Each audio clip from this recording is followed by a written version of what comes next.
archive on Sunday with Sean McLaughlin and Sophie Willan, who's storming the world with her sitcom, which was a pilot and has now been commissioned to a successful series. So you can find that out online. I'm being a bit more low key. Have you noticed? I'm trying to crack this online way of doing things, and I felt that in previous ones I've been a bit, on, which is fine on the stage. I need to get you looking at me, but now I'm being a bit drive time, everybody. So all you lonely souls on the highways and byways, it's an experiment. Who knows? Like my facial hair. Well, I hope you're all very well. We've got a fantastic lineup this evening. If you've never been to XS Malarkey before and have been drawn in by our fantastic lineup, we are a 23-year-old not-for-profit comedy club that puts on the best acts we possibly can for as little as money as possible. And you can watch this tonight for free. Of course you can, because it's on Twitch. But we'd rather you didn't, because although it's allowable, we consider it to be theft. So please do the PayPal thing, which will flash up, or you can buy tickets for the show. That is divided amongst the acts, because being self-employed, they have no way of earning anything over the furlough and over this ague that blights us all. And they are entertaining you tonight with top draw entertainment. Although looking at tonight's lineup, which I think is marvellous, has been put together by Rouse, who organises us all, it is perhaps the potentially least organised and most avant-garde lineup that we've had in these shows up to now. So anything could happen. I suspect it probably will, and I expect when it does, a shelf will fall off somebody's wall or something will get broken. I expect at least one of the acts to computers to get broken this evening. It's just because. So thanks for joining us. So we'll have 5 acts. Each of the acts is going to do a set. Now, it could be their stand-up set. It could be something they've prepared specifically for the medium of cyberspace. Who knows? In the case of Rob Rouse, it will probably be something he hasn't yet thought of. We will see. I'm not sure he even thinks of it until after he's done it. But it's great fun, and you can heckle me. That's what I'm here for. But keep it nice. I'm a sensitive soul. But if you write on the Twitch, it will be fed back to me by my word elves, and I will read it and then spend several minutes thinking of a spontaneous comeback. So it might just be questions, might be abuse. I hope it's not. Yes, do keep supporting us and spreading the word. I hope you're all very well. Things are happening. Of course they are. A friend of mine was lamenting recently that she's going to spend her 30th birthday in lockdown. Poor old Melissa. I did remind Melissa that it could be worse. She could have celebrated her 30th birthday like I did in 2004. So, it's all relative, love. So anyway, I've been asked to I was asked to keep brazen this out a little bit, but I'm assuming everyone's up to sync now, because I don't think it would be too much of me. So anyway, yes, send in your questions. I do already. Oh, we do already have a couple of questions. Can Toby describe the style of each of tonight's acts in one word each? Okay, well, I will do that as I introduce them. Evil laugh. That is from Elisario. But I won't do any more now, because I've already done a bit of time. But I will feed your questions in through the evening, and as well as the acts doing their set, we also have a bit of a Q&A afterwards, where I delve behind the scenes into the mind of the comedian. So we'll do a bit of that. Okay, our first act can be described in one word as shambolic. He quite often comes to XS Malarkey to try out his new material, and it's always a delight, and it always comes from a part of his brain that I think nobody else has one of. It's going to be a great start to the show. Please. Oh, and what I have to do is, Jonathan, who sits in the front row, has once again sent, because I split you into teams as I would if it was the live gig. That drive time thing didn't last long, did it? I split you into left and right. The left side of the room, he's gone very traditional, are the birds, and the right side of the room are the bees. And he has done me, and I can't find. He has done me a picture, but I'll find the picture. He has done a photo in Lego of the birds and the bees. So choose which side you're on, because I want you clapping and whooping and cheering at home, because we do pick up your psychic vibes. So on a count of three, the bees on the left, 1, 2, 3, make some noise. Yeah, I hope you've buzzed, actually. I want the bees to buzz and the birds to chirrup. So on a count of three, birds, 1, 2, 3, make some noise. I know the birds and the bees are going to come together and produce some sort of strange creature to welcome into cyberspace our first excess malarkey act of the evening. Please give it up for Mr. Rob Rouse. Yay!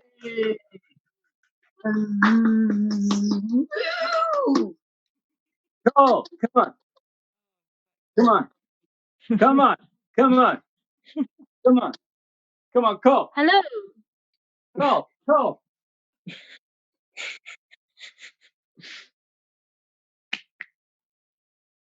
Hey. Oh, shit. Is it on? Sorry, I just, I wasn't quite ready. It started a bit earlier than I thought. I was just finishing off my shift. Because obviously we've all been furloughed and guys got to make $1, haven't they? I've got 2 kids to feed. They're downstairs, in fact, playing on the computer games. So and the Switch games don't buy themselves. So do ring in. I'll talk to you about anything. I should warn you, it's a premium rate number. There's £5 an hour. So do ask the bill payer's permission before you call in. I think one of the key things about life is it's change, isn't it? It's life, and we've had a big change. We're all trying to deal with, aren't we, guys? And maybe I've always been a glasses half full kind of guy, or you guys know me. You'll know that throughout my career, I've had a burning lack of ambition.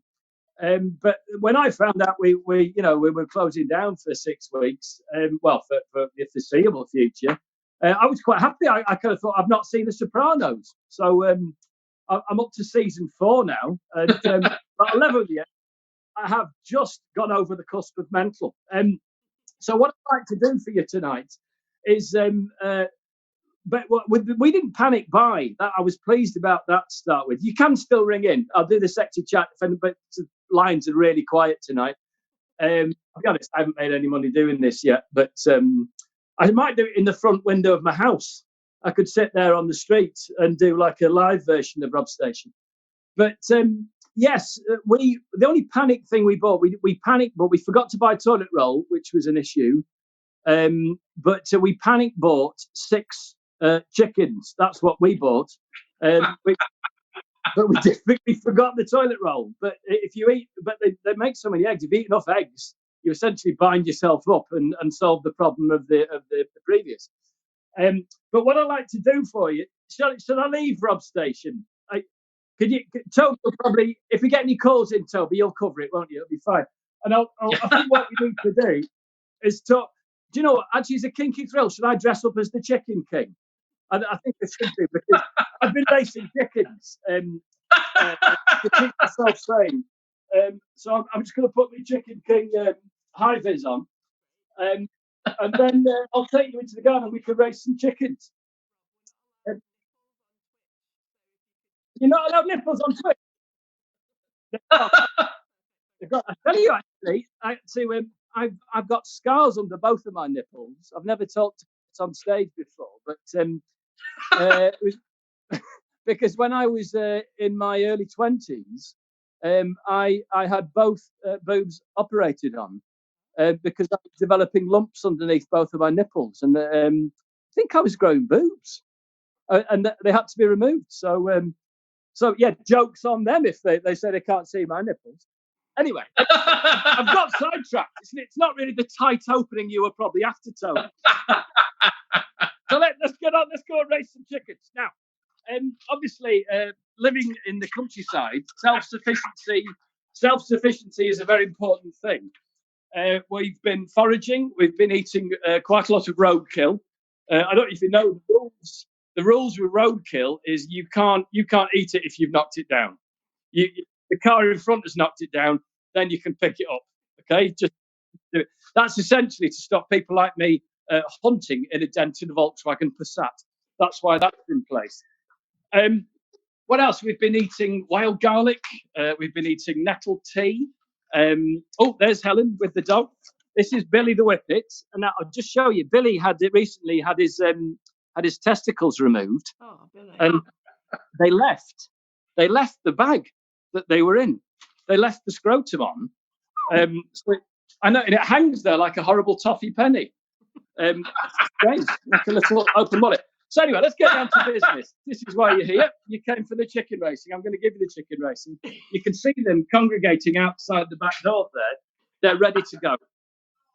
So here we go. I've not done a live one before. I always have to pre-record them. I'm just putting on my race Crocs. A lot of people do Crocs down, but I think they're a very practical piece of footwear, especially for treading around in chicken shit. And these aren't, in fact, Crocs. These are actually Aldi's own Crocs, which were $1.99 and don't have holes in them, which is, I'm reaping the benefits of that already. Another interesting. Oh, that was a big one.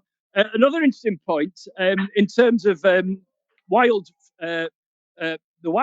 Look, we've got this pond that I've never really looked at. I found you might be able to see them in there. We've got newts, great crested newts. Isn't that incredible?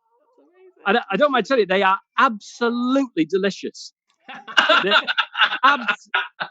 They're really, really nice. And they're quite small, so you have to eat quite a few of them, but they're sweet eating, really sweet eating. You can see why they're protected, because they're really good. We've had a lot of them, and we've eaten a lot of bees as well for environmental reasons. Similarly with bees, you've got to eat a shit ton of bees to fill yourself up, but they're a great source of protein. So eat bees and newts wherever possible. So you're probably keen to meet the runners and riders. So here are the girls. Here we go. Here are the girls. As you can see, they're ready to go. They're attacking the phone, which means they're ready to run. Now, we usually run them at 5 p.m. This is the first night race we've done. I was wondering if we'd have to put the floodlights on, but we've just got enough usable light here. I'll just talk you through the birds. I don't know whether the audience would like to bet on who they think is going to win this race. Probably, yeah. The runners and riders are as follows. We've got Twinkle Twinkle. She's at 4-1. She's wearing the red wristband. Goldie is at 2-1. She's a favourite. She's a sprinter. Summer is 14-1. Bob, who is our gender fluid chicken, Bob is 20-1. The boss, 25-1. And Mrs. McFeathers has never won a race. She is at 1,006-1. I'll just talk you through the course. The course here, this is the starting line here, where you can see quite a lot of chicken poop. This is called the John and Hannah on the door starting line. It's been renamed for this particular race here.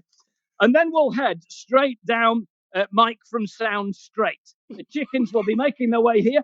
So you can see here, there's an area of rough that's caused by the chickens scratching up. And a bit like on the 5th day of a test match, Toby, this could really affect the cornering ability of the chickens as they head towards Joe Hollingworth Corner, which is just here.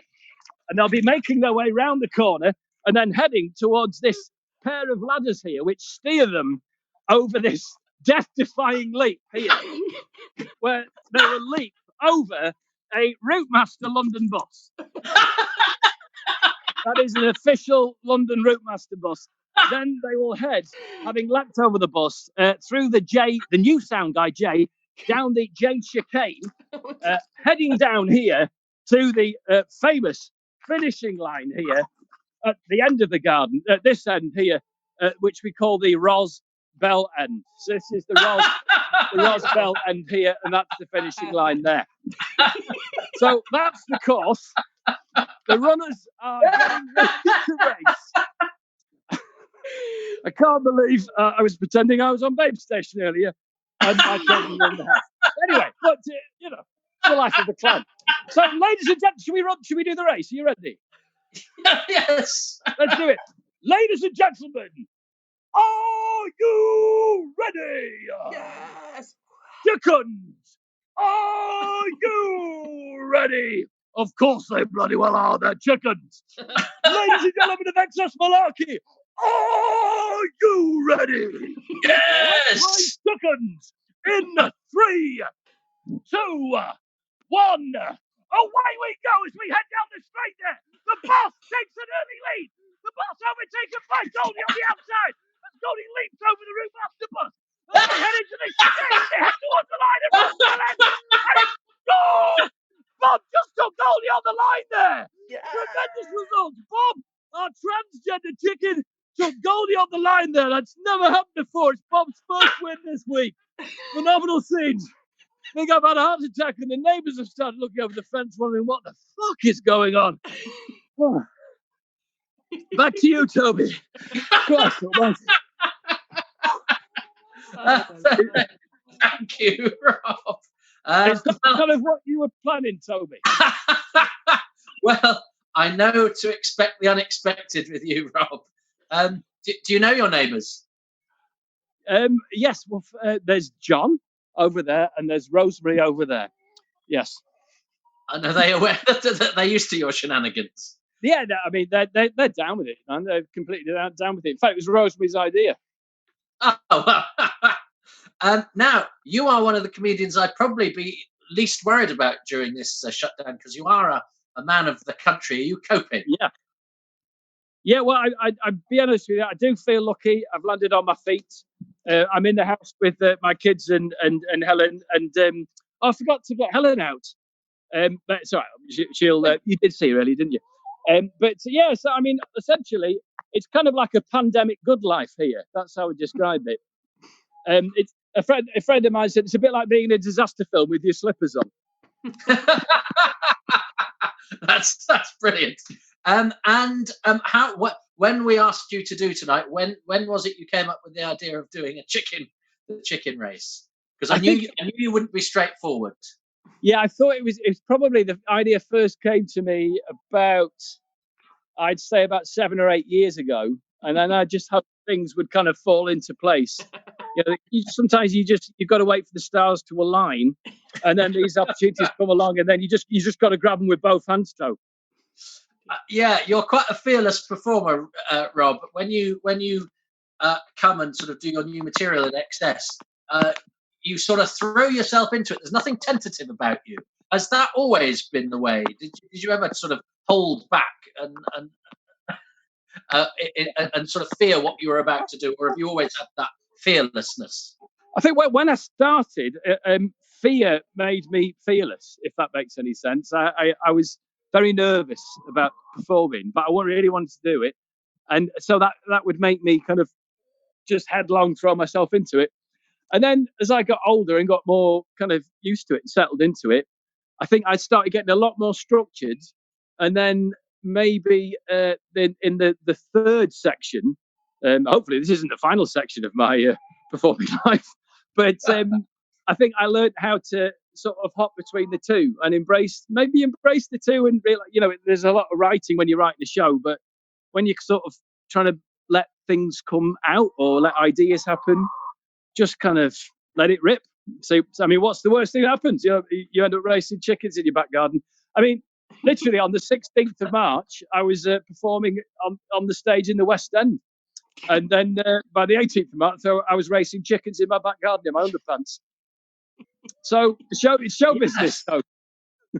But and that's interesting because, of course, you were in the hits. And I actually, one of the regulars at XS Malarkey and I were planning to come and see a Wednesday matinee of Upstart Crow. But instead, I've got you with Downcast Chicken. Yeah, well, there we go. That's life, isn't it? It's, in many ways, it's very Shakespearean. Yes, but I remember bumping into you, Rob, many years ago I think it was at a gig. We were talking, and you were just sort of doing a lot more stand-up again, having had done quite a lot of TV and a lot of acting, and you'd just done the sitcom. Was it called Grown Ups? Yes, yeah. And I remember you saying to me then, and I admired it so, because you said, well, I've got a lot of acting stuff, and I'm not really an actor. I'm a stand-up really, so I'm going to concentrate more on that. And I thought, gosh, you've got lead roles in things. You go, yeah, I'll blow that off. I'll go back to the stage. But now you're now you're acting again. So what? I mean, was that does that just happen by accident, or? Well, no, I mean, the truth of it is, Toby, I suppose when the bits of or that sitcom I did, eventually those jobs kind of they stopped, and they always felt like a slight distraction from doing stand up, really. And then, in fact, I didn't want to do the second series of that sitcom because it wasn't an easy experience. It wasn't fun. It was really for reasons I can't go into. It was really, really difficult. It was hampered by some huge, a very difficult personality. I'll leave it there. Anyway, so I didn't want to do it because I thought I don't want to spend my life kind of doing something that doesn't feel fun. And I remember saying to my agent at the time, I don't want to do it. It felt like a dark cloud on the horizon. But I said to her, I'm really worried if I don't do it, the phone will stop ringing. She said, it won't stop ringing. And I never had an audition again for 10 years. But it just piled back into stand-up. But I'd never stopped doing it. And I don't know. I realise actually now I was talking to Helen before we did this. I can't believe I'm being serious now after all that, but never mind. But I've been nervous about doing a gig online. I'll level with you. And I did this one because I love all you guys, and I know that you're wonderful, and I know that I could do something quite chaotic. But I've been nervous about doing gigs online because for me, I've been worried it feels a bit like saying, I'm going to play you a song on my piano, but I haven't got the piano, so you'll have to imagine it. Because I think the audience really are, and I thank the audience for watching this. I think they're brilliant because without the audience, we aren't doing a show, and literally, I really feel that comedy is, it's 50-50 you and the audience. It really is, and I realise how much I miss doing stand up and being on stage. It's so much fun, and I feel charmed that we can do this, but I can't wait till we can get back and all be in the same room together. And I think, and there's a real community in a gig as well, isn't there? And that's what you've got there, definitely Excess Malarkey. That's why it's so special. I was thinking, I was imagining all the people on the front row, their faces while I was doing the chicken race. And I miss you all. You're brilliant. It's great. And it feels like a really wonderful thing you've got there. And it really highlights like what comedy is all about for me, definitely. Well, bless you. And last time you were there, or certainly one of the last times I remember you being there, you were doing an Edinburgh preview for us, and you did. And it's worth questioning you about that because you did something nobody, I don't think, has ever done before, which is your Edinburgh show starts off with you on the stage doing a comedy show, and this woman starts heckling you, who turns out to be your wife, and you do the rest of the show with your wife. So what made you decide to do that, and what was how did you find people reacted to it in Edinburgh? Because it went down very well with us. Genuinely, I had probably the best Edinburgh I've ever had doing that, and it was it's hard, isn't it? Because I think stand-up is really interesting. I think because when the comedian's on, and especially if they're talking about a relationship or another person, inevitably that person doesn't have the right to reply. So we just kind of thought, what would happen if your partner, if someone was talking about their partner on stage and their partner decided they'd had enough, they were going to call bullshit on the whole thing. And then we did our very, very first preview of it at your place. And I think we stumbled through about 3/4 of it, but it was your dreamy audience enabled us to find what that show was and what the kind of the rhythm of it was and how it moved around. And we had a great time. We were on in the morning in Edinburgh, never done that before. And we were full by the end of it. And we had a great time, and we were done by 12:15 in the afternoon. We could play with the kids and have a family Edinburgh. It was amazing. Yeah. And so with Upstart Crow was going so well at the West End, will it come back when all this is over, or is that it for it now, do you think, on stage? Yeah, I mean, there's chat about doing it, and obviously there was chat when we were leaving. I know certainly, you wouldn't mind me saying, but David would be keen to reboot it if we can, and I think we've just got to find the right time to do it because lots of people still wanted to come and see it, and but it's going to be interesting, isn't it? When shows start going back on, they've got to go on when people are happy to come out, and that means that's going to be when people feel right, and then also they're going to need a couple of pennies to turn up, aren't they, as well? So because we'll have to see what happens economically. So I'm all in for doing as many online gigs as I can now. I get it. I'm great. Well, I mean, can they find you anywhere online now, Rob? Now that you've got a taste for it, yes. are you all over the internet? At Rob Rouse on Twitter is a good place to start. I've got a website which is robrouse.com, and leave her alone, Summer. And at Rob Rouse comedian on Facebook and Instagram. Well, Rob, it's always a pleasure to see you. We never quite know what to expect, apart from the fact that it'll be hilarious. Bless you. Hey, I'll take a survey from you guys, because I've been filming quite a lot of stuff while we've been at home. Me and Helen, we work quite stuff, and we're trying to work out what's the thinking on whether you should put things online and ask for a donation of whatever people think is right, or do one of these Patreon businesses. I can't. It's like I feel like a granddad. With loads of ideas. Oh, gosh, I don't know. Jason Manford put a thing on, didn't he, the other day, saying about how he'd set up a YouTube channel and it had got 10,000 hits here and 400,000 likes and other, and then they monetized it and checked at the end of the month and got $39. And it was like, wow. yeah, and that's somebody, yeah. You're never going to win with the multi-corps, are you? Oh, I forgot to do my impression of Joel Dommett. Hang on.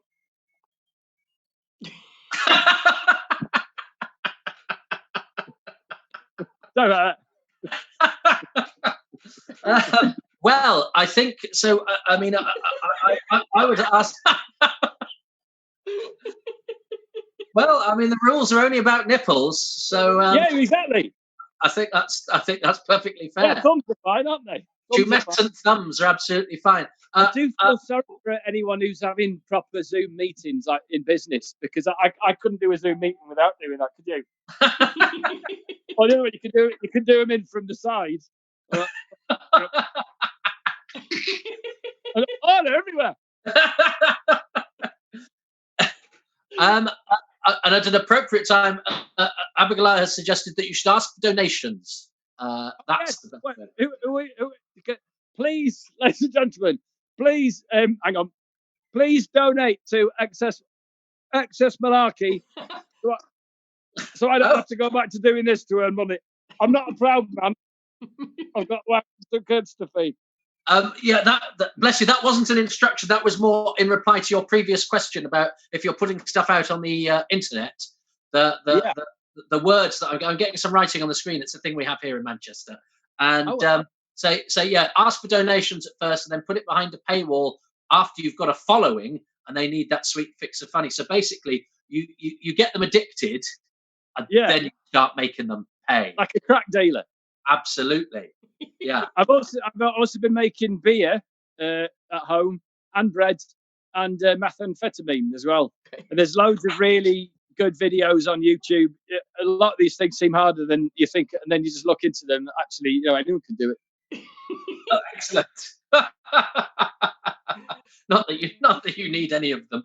Well, Rob, thank you ever so much. I don't know if you're going to pop in later at the end to say goodbye, or whether you've got cows to get to do hopscotch. No, Helen's saying I've got to put the kids to bed. No, hang on, go on. What's up, Helen? That's a very good point. Helen just said I was talking about making methamphetamine and the neighbours are out. Very good point, isn't it? Very good point. Shame you can't rewind in real life. Well, there we are. I mean, on one hand, she's got a point. And on the other hand, it's too late to do anything about it. It's just too late. The cat's out of the bag. Well, Rob, thank you ever so much. We're gonna jump onto the next act, but for now, Rob Rouse, God bless you. Thank you very much. Success. Love you. Thank you. Oh, bless him. Isn't he the best? So I think it's back to drive time with Toby Hadoke to all you lovely truckers out there. I hope you're having a good time cruising on home. Don't go breaking any speed limits now. Oh, I think I found my métier. Now, welcome everybody. As you'll see, I haven't got any strategically placed bookshelves, although I have to confess, I'm going to break the fourth wall a little bit. The Martian doesn't normally sit there. I've placed him in order to look cool. So I also, all my Nazi literature is around the corner. I did enjoy David Irving Gate today. I've got lots of books about alien invasions around the corner, but I don't condone any of them. I'm now being heckled by WhatsApp. Right, gosh, you can tell it's live. Now we're gonna. So I've got to come up with one word to describe the next act. I shall say ineffable. The next act, who I don't know when he last played Excess, but it was an absolute delight when he did. So I want you to stamp your feet, clap your hands, and give a big warm welcome to Frank Foucault. Yay! Thank you very much. A bit of a confession off the top. I'm not actually a comedian. I'm a magician. There's a bit of a small technical issue. My act's quite animal based, and sorry. I don't know if you've heard of COVID-19. COVID-19. I've not actually been able to access my animals recently. But is it all right if I'm going to do the act anyway? If that's okay, I'm just going to do the act anyway. I'm just gonna, okay. Wait a second. Please welcome to the screen, magician ordinaire, Frank Foucault. I am Frank Foucault, magician ordinaire, and it's lovely to be here.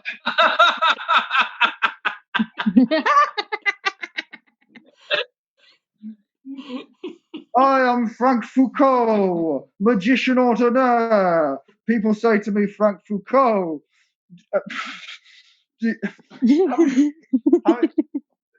where did you learn your magic tricks? And I say, Dogwarts.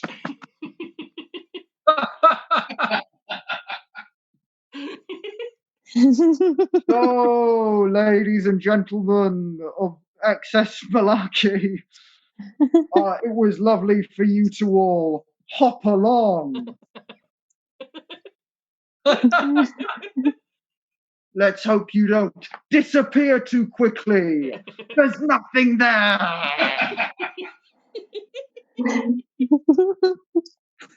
Sorry, sorry, I'm not.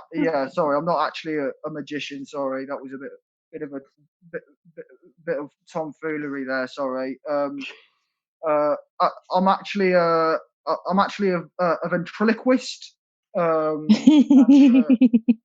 There's a bit of a technical issue. I don't know if you've heard of this thing called COVID-19, but I'm not living with my dummy, so I'm gonna have to FaceTime him. I hope that's okay. I'm just gonna wait a second. It's my phone's linked to the Alexa, so you should be able to hear. But wait a second. Playing from Luke's iPhone. Okay. Hello? Can you hear us? Can you hear us? Hello? Hello? Can you hear? Hello? Hello? Yeah, good. Thanks. How are you doing? Yeah, I'm good. How are you coping?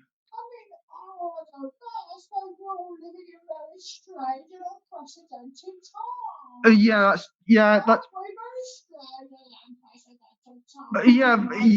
very well put. Oh, that's good. That's all we can do.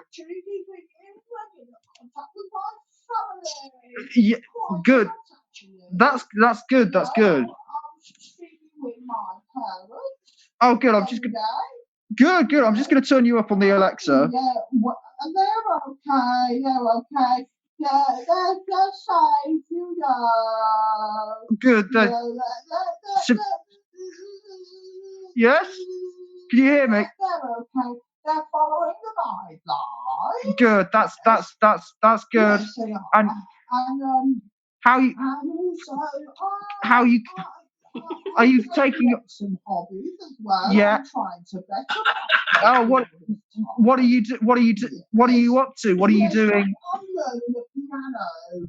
Oh, I'm trying okay. to learn how to How's play that? the piano because I have always wanted to play the How's that going?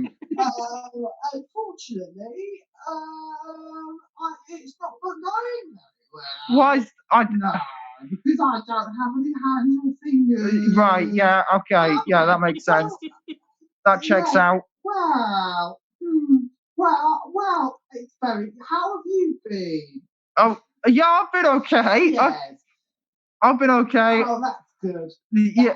Good. I'm. You know. I think in many ways. Yeah.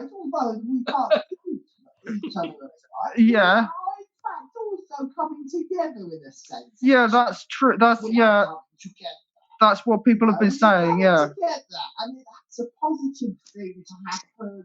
Yeah. You know, I think it's a funny. Yeah. Okay. Well, it's nice. It's been nice to. To this. Yeah. Yeah. Well, it's been nice to. Yeah.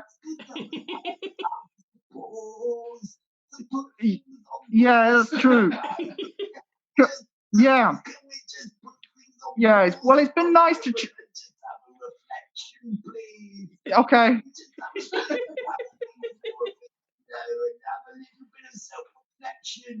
Okay, well, it's been nice to. Okay, actually, I've been keeping a little journal as well. Oh, that's good. Busy. Keep the routine in check, you know. Yeah. Keep the routine.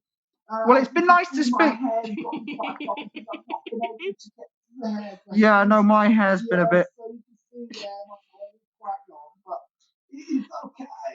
It is okay. We all do our bit, don't we? I think. Yeah, well, it's been nice to. We just do our bit, don't we? Yeah, I know. And I think that's all we can really do. Yeah, I know. It's we're all doing our bit, aren't we? Well, it's been nice to chat, hasn't it? And it's. Yes, I've gotten into a bit of cooking as well. Oh yeah. Cooking. What have you been up? Making things to eat. Yeah. Unfortunately, I don't have a digestive system. Yeah. As you full well know. So Yeah. I've not been able to be Okay, well, of it yeah. either, unfortunately. So, I think it's okay in the end. I think we'll get through this. Yeah, I think we will. I think we'll come out of it stronger. And yeah. I know it sounds like a cliche, but I think it's true, you know, what people say. Yeah, well. We come together in times of crisis. You've said that. That's an okay. Lots of bad things happening, but in general, I think it's okay. Yeah, okay, well. Yes. Yeah, I think. Yes, I say it. Can you hear me? About the Prime Minister, say what you like about him. Well, he's not done a very good job, has he? But I think he does. He's not done a very good job, has he? He's not done that well. I know.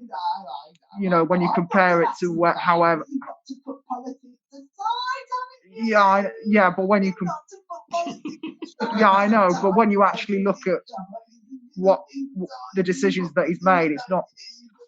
Yeah, I know, but even outside of the decisions, he's okay. Well, yes. Well, I'm actually I do get sad about things sometimes. Yeah, I know, it's been hard, isn't it? Put on a strong face in all of this, but really, yeah, it's hard for everyone, and especially for me, Yeah, I can imagine. You know me, I'm an avid magician.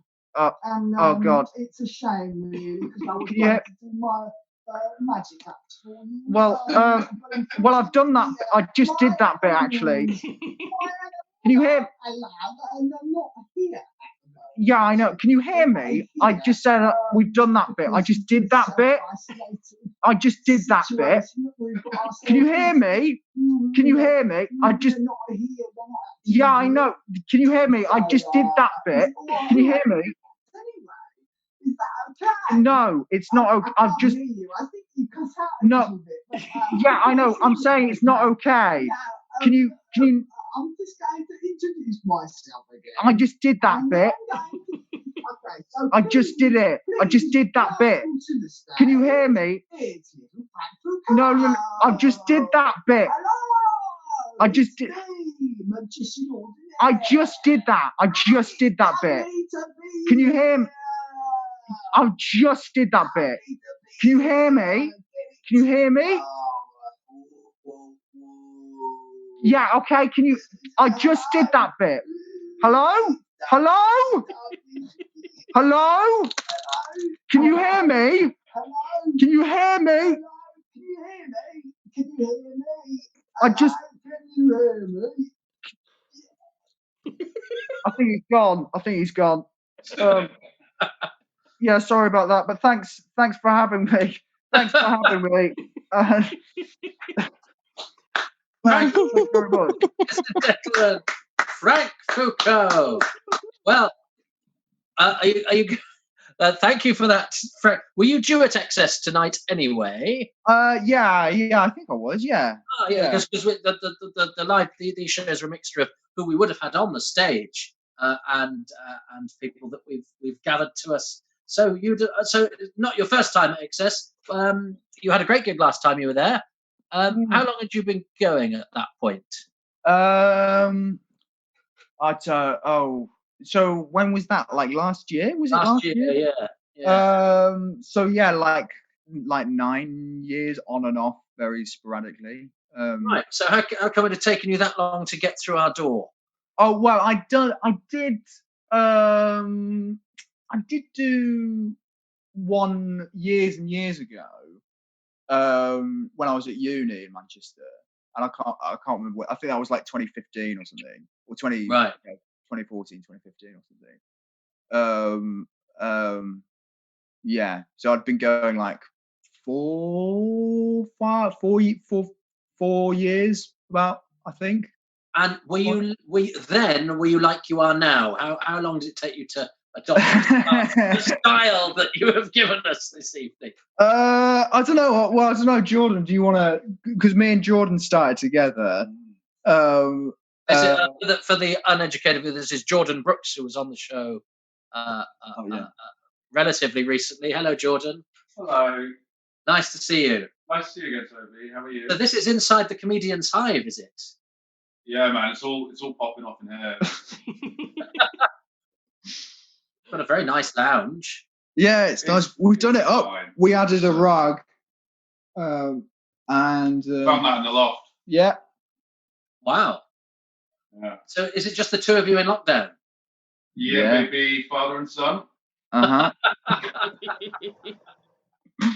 And are you slowly going back to nature? Has your relationship evolved? Have you found out things about each other that you didn't know during these trying times? Yeah, we've had to open up. Yeah. We've had to. Yeah. We've had no choice. Yeah, we keep sort of thinking like, when are we gonna fuck? I think we've both been thinking it. We've got like an internal informal schedule where I think maybe in like a month we'll start joking about it. Yeah. 6 months, I think we'll be fully. Yeah, we'll be fully committed. Fully committed and in love. Well, it's the scene that's going to happen 3/4 of the way into every single romantic comedy written during this period, of which there will be several hundreds. And how much? How much have you been doing online? Have you found an outlet for what you do online? No. No. So this has been your outlet for creativity. Yeah. Well, I've actually been doing a bit of fiddling about with like a bit of guitar playing, bit of music. Yeah, just yeah, but not really comedy based, really. I suppose I've got loads of props from my Edinburgh show that I bought for this coming year that are just now things that I own. Yeah, so they were great comedic accessory. Yeah. They're now I've got just a foldable adult potty that I'm just someone who owns a foldable adult potty now. I can't say it's for a show anymore. But so you've obviously like everybody's, your Edinburgh show has had to be abandoned. You're gonna. Well, I'm assuming it wasn't topical though. You can do it next year. Yeah, I'm just gonna do it. I'm just gonna do it as I thought it was gonna go. Foldable adult. Foldable adult potties aren't a la mode, are they? No, yeah. And is there anything they can see of you online then? The viewers who might have been tempted by what you unleashed upon them just now. We've got videos. There's videos. Yeah. On YouTube. Yeah. Tell them where to find them. You're terrible at yourself. Don't be put them vague. in. Oh yeah, I haven't put that out yet, but I will put that out. Right. Okay. I will put that out at some point. So at some point, go on the internet and you'll find it. When you were going to Edinburgh this year, did you have somebody doing your publicity for you? No. This will surprise you. No. Right. I would say you've got time. Rectify that. Well, it's been fabulous of you to join us. And when you do produce something online, I will leave a trail of breadcrumbs for them to follow. And thank you very much for joining us, Frank Foucault, ladies and gentlemen. So we're going to crack on. I do have more questions. I was asked, Face ID. It never recognises my face. Who was asked? Jane Hugg said, "Did XS Malarkey, I like that. I'm going to change my name to that.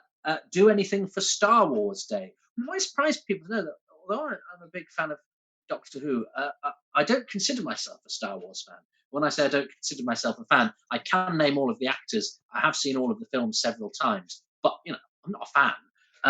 But I have been to Boba Fett's house. He's got a Boba Fett room. I've got to pick every single thing that has been released that is Boba Fetty. He's got in a room in his house, and I've been in it. So marvelous handwriting he's got. So what did I do Star Wars Day? I went, it's May the 4th. There's that joke, and I sort of left it at that. And have I cultivated any unusual snack habits during the lockdown? Now, here's the thing. I don't consider us to be bulk buyers. We didn't do any of that sort of stuff. No, well, we do. We buy in bulk anyway, because generally, but we didn't go and rob the supermarkets and be those awful people with shopping trolleys full of loo roll and suppositories or whatever it was people went out and got. But in Hadoke Towers, we ran out of Monster Munch before we ran out of loo roll. And so when the fifth horseman is about to start trotting, I know what I'm going to stack up on, and it ain't Andrex. Right. And for those of you interested, it was because it was obviously we got variety packs. The chili hot went first, and the last packet to go was a pickled onion. I think that tells you the pecking order, if nothing else does. So our next act, we will talk about this afterwards, but I first worked with, it was mentioned last week, this venue, at Birmingham Jongleurs. And I think it was a weekend we will never forget. The audience probably had forgotten about it by the next day. They were so rat-assed. It was a Christmas. It was a lead up to Christmas. So it's a delight to welcome her on the stage, although rather not encouragingly for me, she is currently a frozen avatar in the corner of my screen. Yeah, So she has frozen, and I can't get her microphone on. So right. If you so it's not her impression of the closing credits, where she just no, folks. Well, I will have to kill a little bit of time. It isn't working. So maybe what we might do is see if Alice wants to come on. Is she cool to come on, and then we'll swap you around? Is that all right, Alice? Yep, absolutely fine. Great. Well, my challenge here to describe each of the acts in one word only. To my sadness and horror, I have never met or seen our next act. We were going to go and see her when we were in Edinburgh this time gone, but we couldn't do it in the end because for reasons you don't need to know. But it was neither a mugging nor a car crash. But it's Edinburgh. So I'm delighted. I feel slightly bad because she's never actually been to Excess Malarkey and is now doing our show. How kind. She had a brilliant Edinburgh, which is why I wanted to go and see her, because there are great things about the show.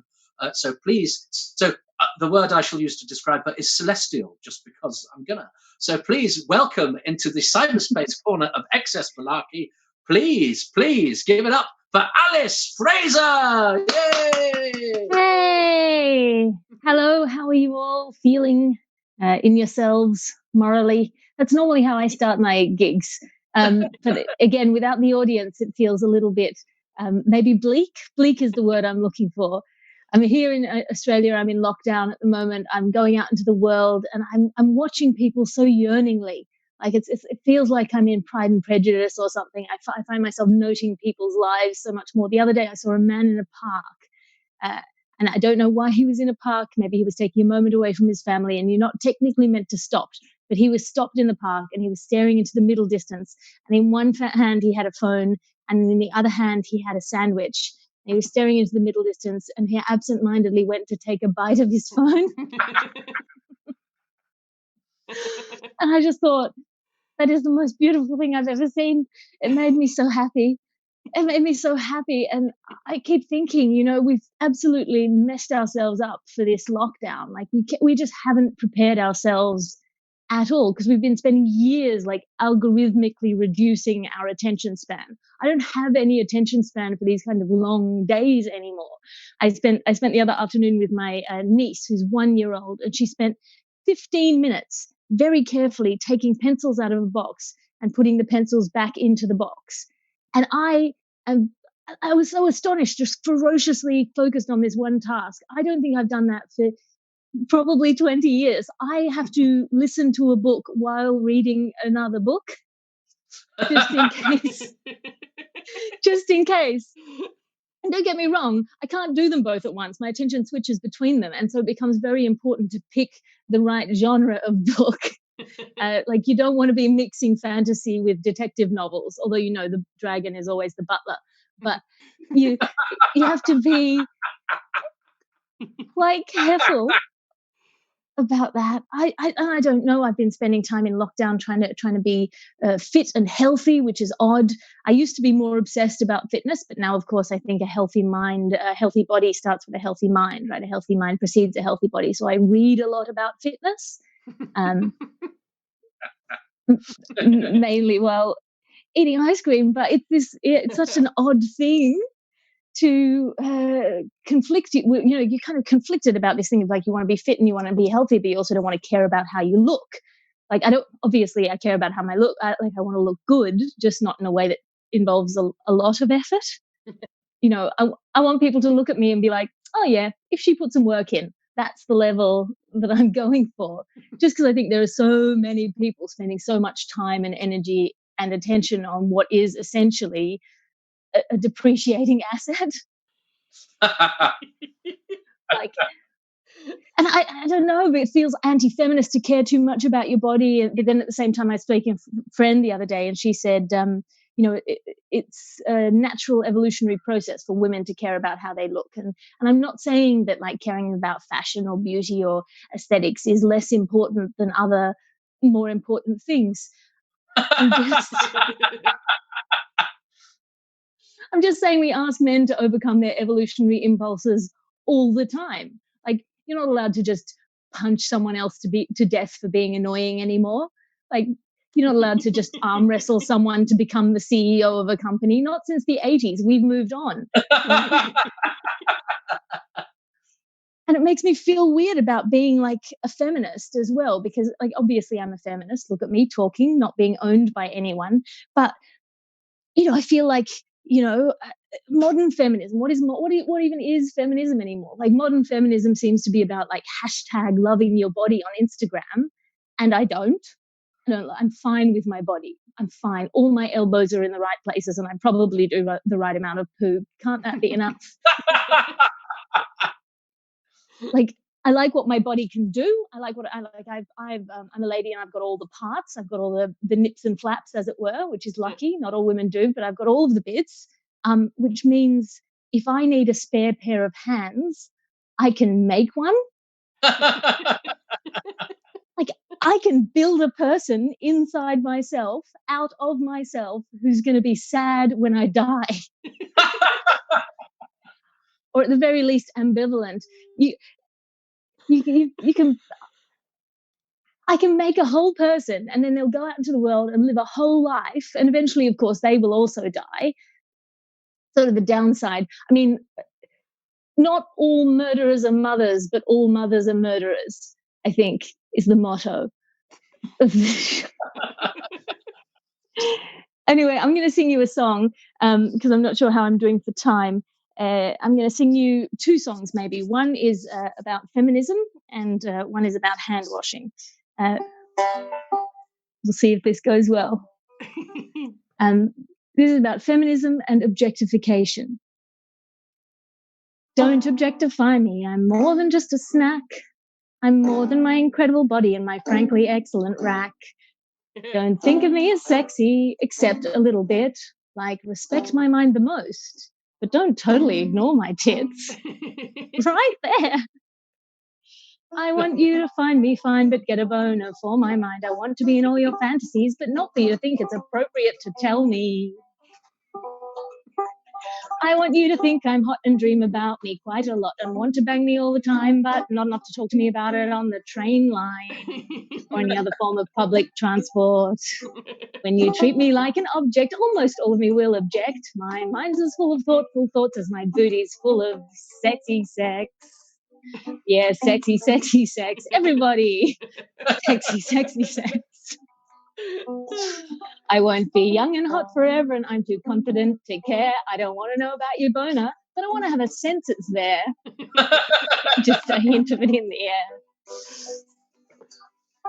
I want you to want to bang me, but I don't want to want to bang you. I just want to know I could make you want to bang me if I ever wanted to. Which I don't. But if I did, I wouldn't want you to reject me or say that you respect me too much to have sex with me, which a surprising number of people have said to me in the past and is extremely frustrating and hurtful. Between my body and my mind, I'll choose my mind, it's true. But in mind over matter, let's not pretend that matter doesn't matter just a little bit too.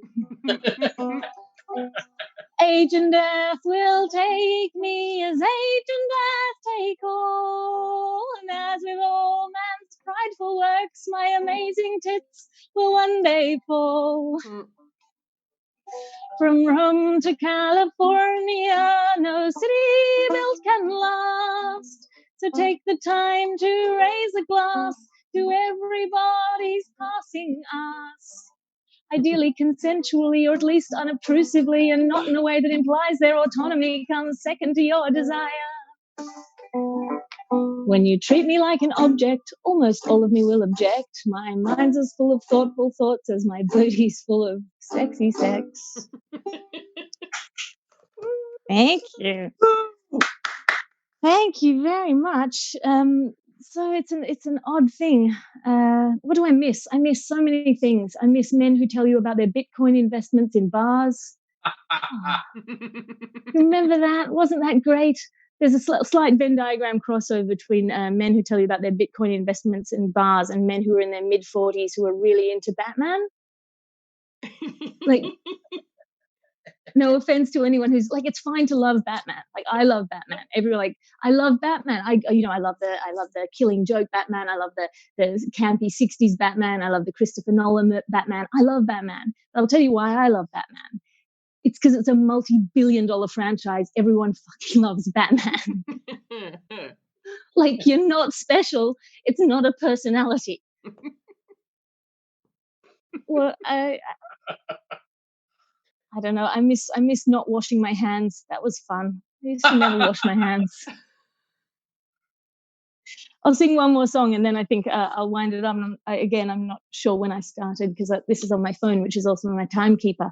But here's a song about a thing that we should all be doing a little bit more recently.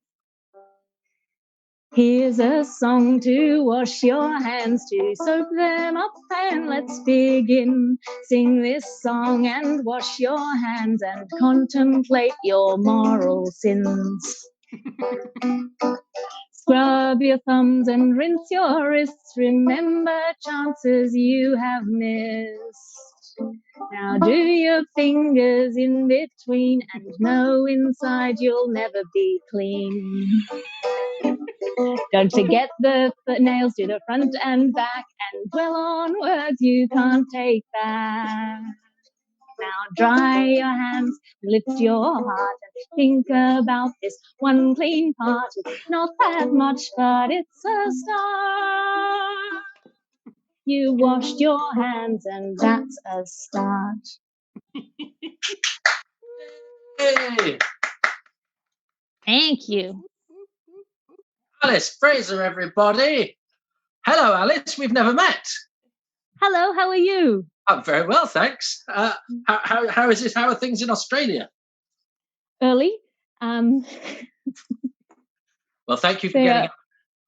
Oh, it's my absolute pleasure. Things in Australia are good, actually, comparatively. We are fairly lucky because we've, I don't know if you know, we're a prison colony. So we're very good at keeping people out and keeping people in once we set our minds to it. After a few sort of cruise ship incidents where they just released diseased cruise ship passengers into the wilderness, but they sort of do that anyway. I just don't think anyone should be allowed off the cruise ship ever. Yeah, well, Alice, you're talking to somebody on an island that's just currently recorded the highest death toll in Europe. So you don't get that level of incompetence without trying. I mean, to me, it's sort of astonishing how I mean, I left about 3 or 4 days before the borders closed here, and I was sort of tossing up whether to stay because I live in England. I still have a flat in England. I'm still paying rent there, but I was going to come back for the festivals here, and then the festivals got cancelled, and I still had my flight, and my visa was going to run out, and I was sort of doing all these like maths in my head, and I thought, yeah, if there's no gigs to do, I might as well not do gigs in a country where there is sunshine. Yeah, I think that's a good weighing up of the options. But it's scary watching it back in the UK. So tell us what have you been torn away from? What should you have been doing now instead of doing gigs across cyberspace? Well, I would have just been finishing up my run of the Melbourne International Comedy Festival, the Perth International Comedy Festival, and the Sydney Comedy Festival, and then I would have been coming back to London to do gigs. So I would have been running in my new show, Kronos. It was a sort of really fascinating psychological thing because I spent the whole first bit of the year starting a daily satirical podcast set in an alternate dimension, which took a lot of work. And because we're going to record 366 episodes this year, so we had to plot it all out and what the news is going to look like in this alternate dimension and everything. But I wasn't gigging. And I was like, I'm not gigging. I'm so rusty. I'm heading into this festival season. I haven't been doing any live work, and all my friends are going to be so much, more on the ball than I was. And I did one preview for this show that I was going to run through all the festivals. Did this one preview in Glasgow. I took a 4-hour train up, and it was already at that point where I was like, maybe I shouldn't be doing a gig, or maybe I should. And some people were cancelling, but some people weren't. And in the end, I did that one gig, and then everything evaporated. So I went from feeling really guilty about not doing any live work to feeling like, well, that was a good not waste of time, And you had, as I said in my intro, we were going to come and see. I was only in Edinburgh for about 4 days, and we desperately wanted to come and see you and couldn't because the buzz about your show in Edinburgh last year was great. So did you have a good time? I had an absolutely lovely time. That would have been Mythos, and the show. I mean, you can listen to that on the ABC Comedy Podcasts stream. All of my shows I give away for free eventually. Why? Because I feel like I lack integral value for my own work. Obvs. And tell us about the show then, because you're I would say your subject matter sounds like, and your approach to comedy sounds very. I always say this about the comics that seem to work particularly well for Excess Fantasies. you do very much your own thing. You can't imagine the stuff that you do being done by anybody else.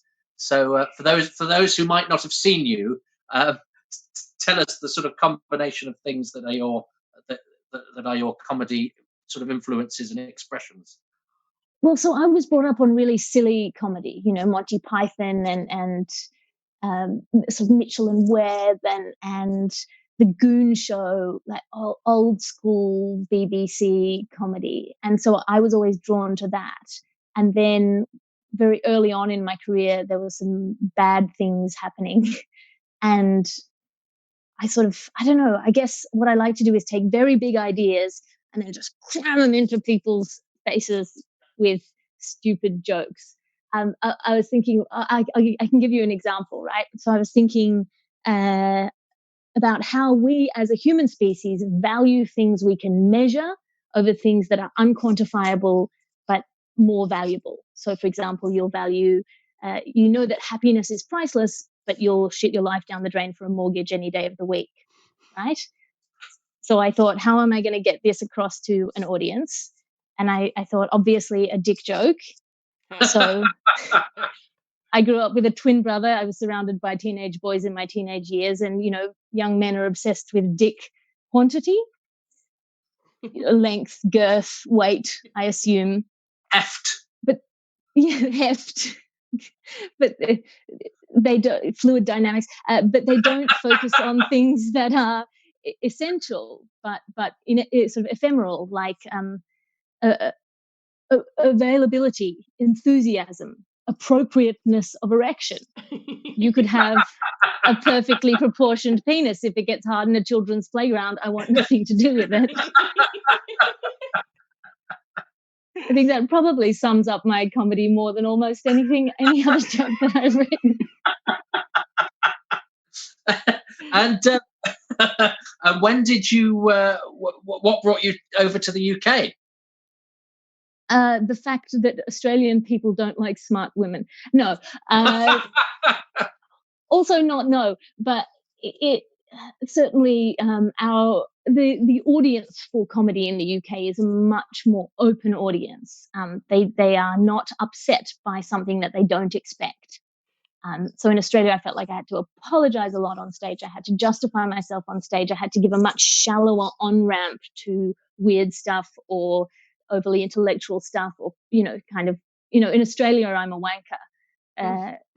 Whereas in the UK, I'm just somebody doing something different. So it was basically that. I just came to the UK because the work was more, there was more work for me.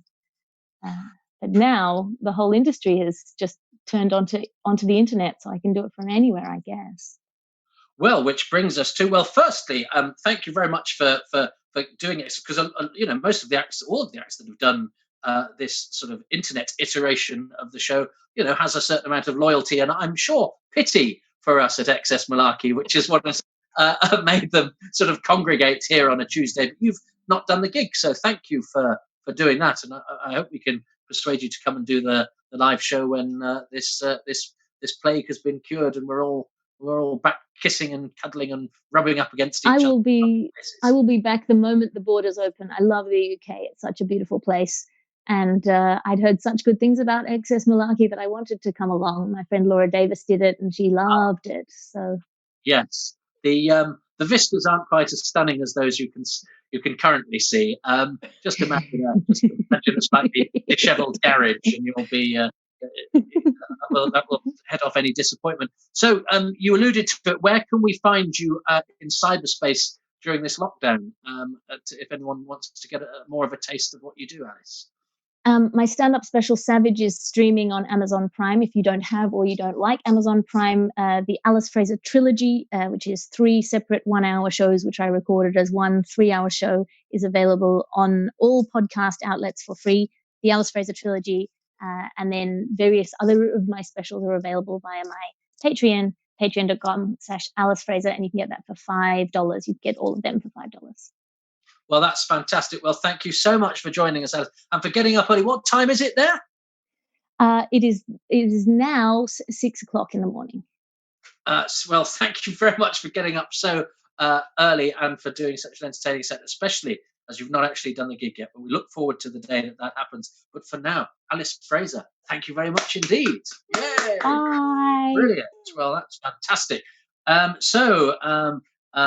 Well, let's continue hugging the road as we head towards midnight, truckers.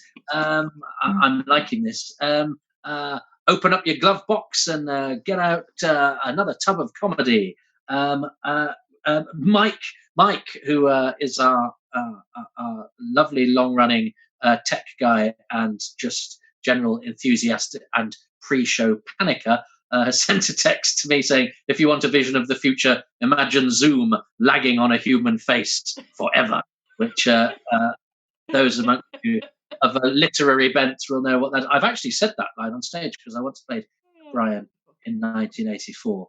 Oh my God! Suddenly oh no, that's the last messages. So can Toby describe? No, I've done that. What's Toby's favourite, most extravagant euphemism for the current situation? Says Gray the Earthling. I thought the great confirmation bias of 2020 would be what this period of time goes through, and you'll say, oh, Alison Pearson is trending on Twitter. Those words will never not cause a chill to run through my heart.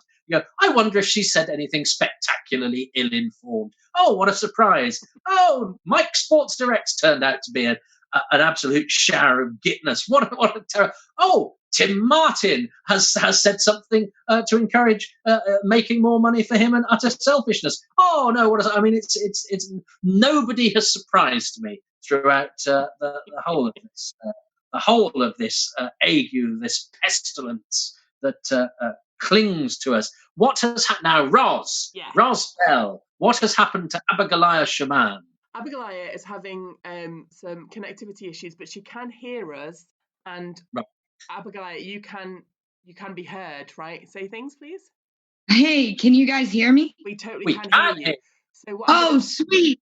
Yeah. So I'm going to put up a picture of Abigoliah, and we'll do without visuals. Excellent. So, like Omega in the Three Doctors, she can speak, but her physical form is non-existent. She is held together only by the sheer force of her own will. Indeed. Well, there we go. Well, ladies and gentlemen, this next act I will chat to later about our lovely evening in Birmingham Jongleurs that I alluded to before she became a frozen avatar and then just a will-o'-the-wisp. So please welcome her in some form or other, but certainly in audible form.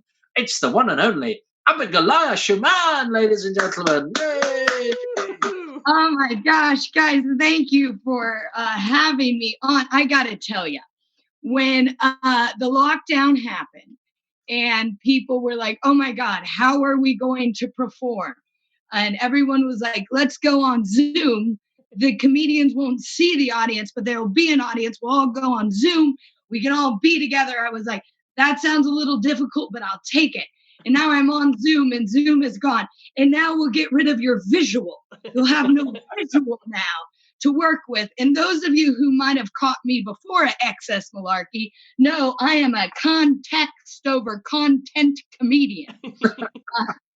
I am very visual as far as nothing I say is actually funny, but I pull a good face. So, this is terrifying. But thank you for having me on. Those of you who are watching on Twitch, thank you for being patient with the fact that my internet's not working. I used to have good internet before COVID. I used to live in London. And since then, me and my boyfriend, due to personal reasons in the family, have had to come down and live in Cornwall in a town called Colin, and it's a bit shit. But I am. I'm living on a farm. I now feed a cat. That's my life. I feed a cat every day. I'm allergic to cats, but anything for the family. It's been an absolute dream to be down here. Actually, there are perks to lockdown. Like people, I know it's so difficult for us not to be able to be together and be around people, but I'll be honest, as an American who lives here in the UK, I am so blessed that I'm not around other British people right now so they can ask me what I think about the situation in America. You know, and I've been asked about the situation in America for the last 3.5 years, and it hasn't changed. I know we all think it's changed because now, like, COVID is happening over there, but it's been shit for 4 years. We can stop talking about it. We just need to get people out voting for someone else. This is so weird. This is so weird to do because I have nothing that I'm going on. I know, like, it is crazy. And then when, you know, Trump is suggesting crazy things to the American people, like suggesting the idea of drinking bleach or something like that, some people think that's horrible. But then you think the only Americans who are listening to that are his voters. So swings and roundabouts, you know. Hey, I'm not saying that the Democratic Party will fight dirty. I'm just saying see an opportunity when it's there. You know what I mean? But I do miss America sometimes. I grew up in the Midwest, in the country, so I grew up in farmland and guns and all that. And so it's interesting being down in Cornwall. My boyfriend's like, oh, this is what my family's like. And at one point, I don't want to brag or anything, but we have a pond on the I'm living a very fancy life right now. We have a pond on the compound, as we like to call where we live. And a herring lived in the pond, and his uncle just walked out with an air rifle and shot it. And I was like, oh, your family is like my family. Like, everyone keeps telling me that this whole gun thing, this is one of the things I get asked about as an American all the time, is the gun situation. What's going on with the gun situation? And now I'm down in Cornwall and I'm like, you guys have been hiding your gun people from me. They're here. They're here in Cornwall killing herrings. It's good to be back. But all right, I don't know how long I've talked for. I'll tell you one actual joke and then I'll go away. Or actually have Toby talk to me. How can I go anywhere? I'm not even here. Like, you can't even see my photo. They can see your photo. Oh, okay. You can see my photo. Thanks. My boyfriend took that picture. But I do miss the States. I'll end with this, and I miss my family over there. Hopefully, I'll get to see them in 5 or 10 years when this all blows over. But one person I really miss is my Uncle Billy, because he's one of the smartest people I know. Excuse me. I flew home one time to take care of my mother because her leg broke, and it was me, my Uncle Billy, and my mom all sitting around a kitchen table, and my Uncle Billy looks at my mom and goes, you know what you got to do to make that leg feel better, Ricky? You know what you got to do? You got to get some good whiskey. That's what you got to do. You got to get some good whiskey and some good weed. That's what you need to do. And my mother laughs and is like, Billy, I can't have weed and whiskey. What if I fell over and broke the other leg? And he just looked at her and goes, that's why you start on the floor.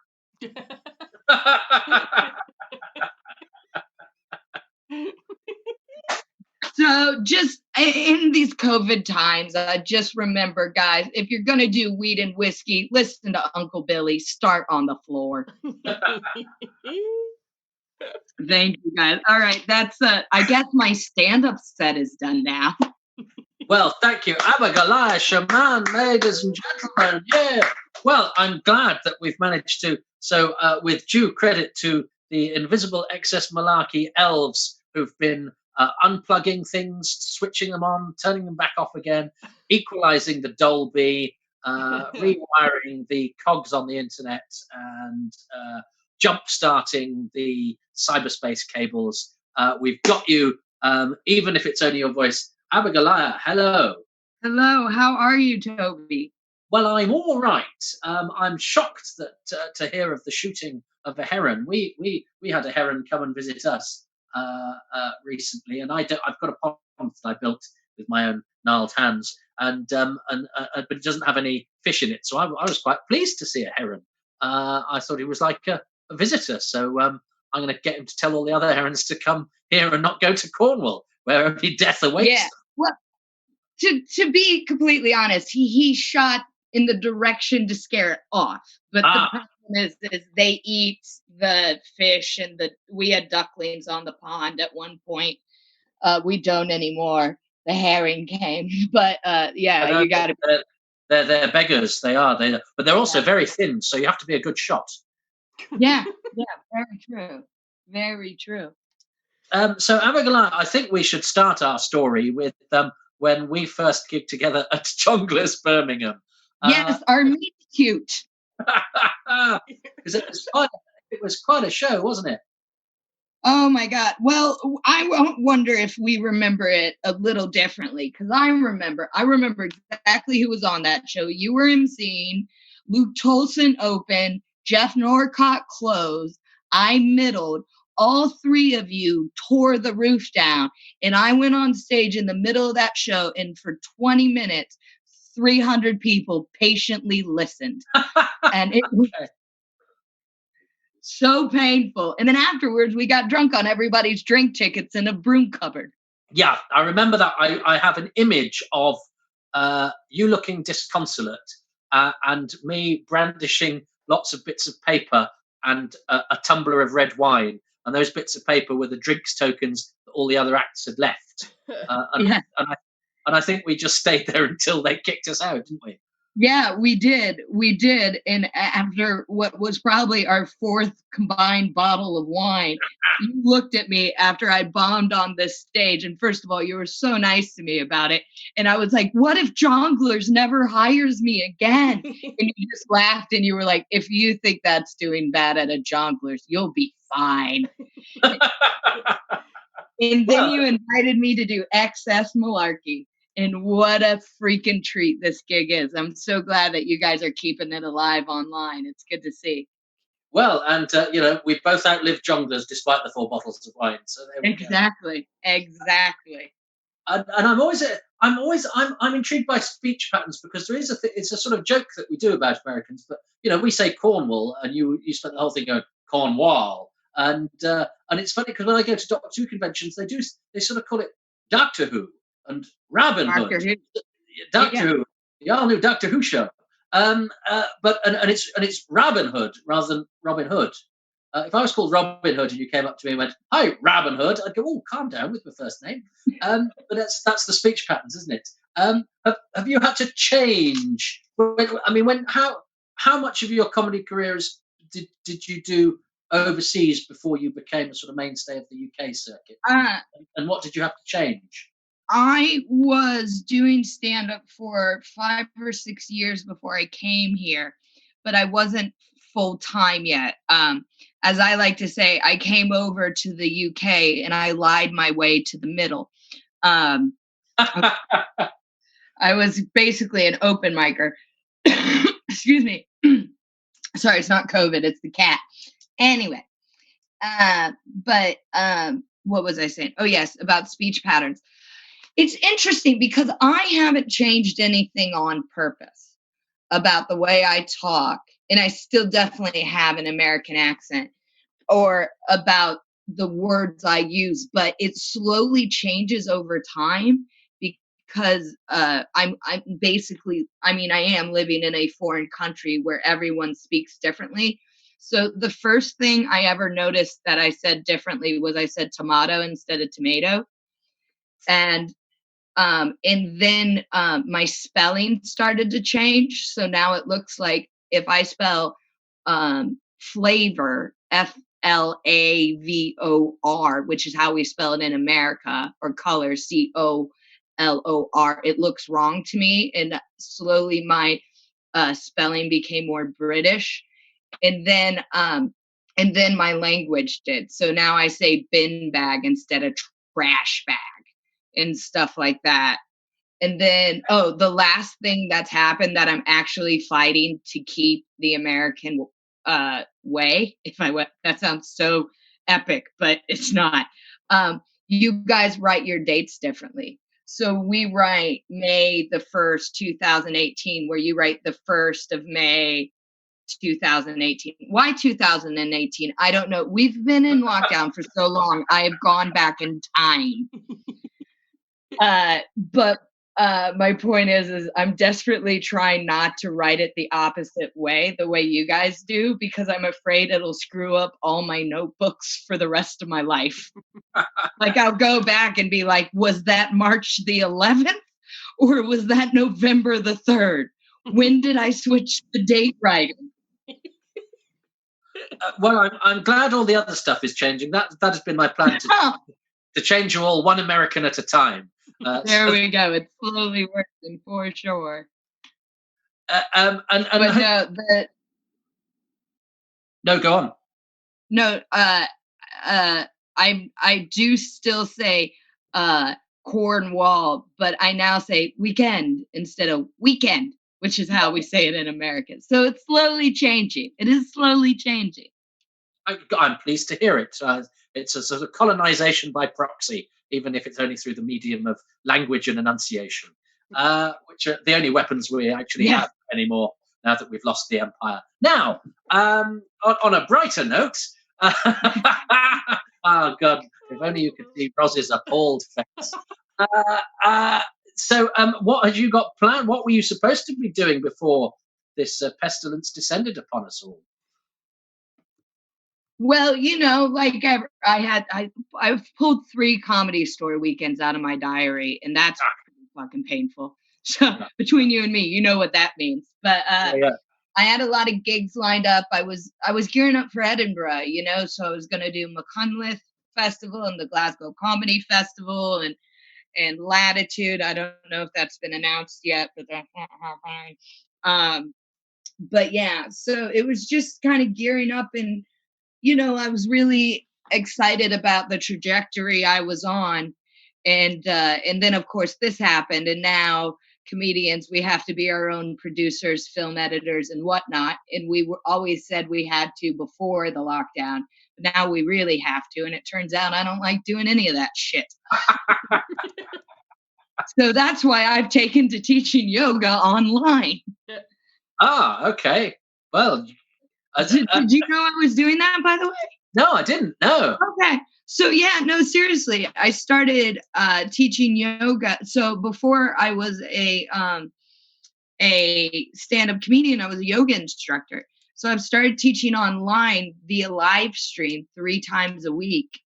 And people can watch me either on Facebook or Instagram and come take my yoga classes.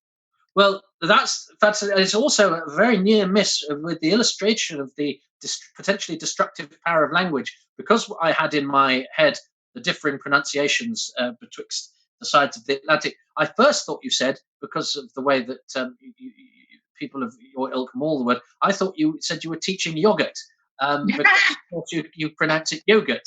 I was thinking, how do you teach? No, I'm not teaching yogurt, but it's yoga. I see, which just goes to show that our way of pronouncing it is the best, because you can't confuse it with yoga.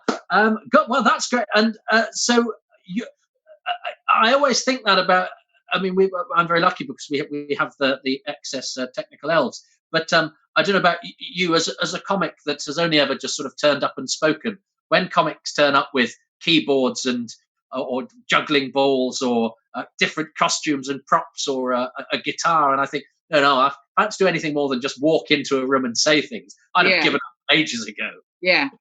Whenever I see those people, I'm like, God, they really care. Yeah, how desperate can you be for affirmation that you're going to make some form of effort? You're going to learn a skill? How dare you? So, are you doing any comedy online then, apart from that?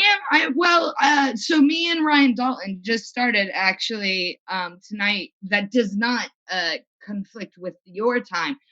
Me and Ryan Dalton used to run a weekly comedy club in London on Tuesdays. So now we're going to start doing a 7 p.m. Instagram live of us doing a half hour of jokes with each other and trying out new material online. So we'll see how that goes. Fantastic. And and direct them to your various corners of cyberspace then. What are the addresses? So Instagram is probably the best place to look these days. So at Abigoliah. It also on Twitter is at Abigoliah, and my website is abigoliah.com. So if you can spell it, you can find me. But you gotta get through that first hurdle.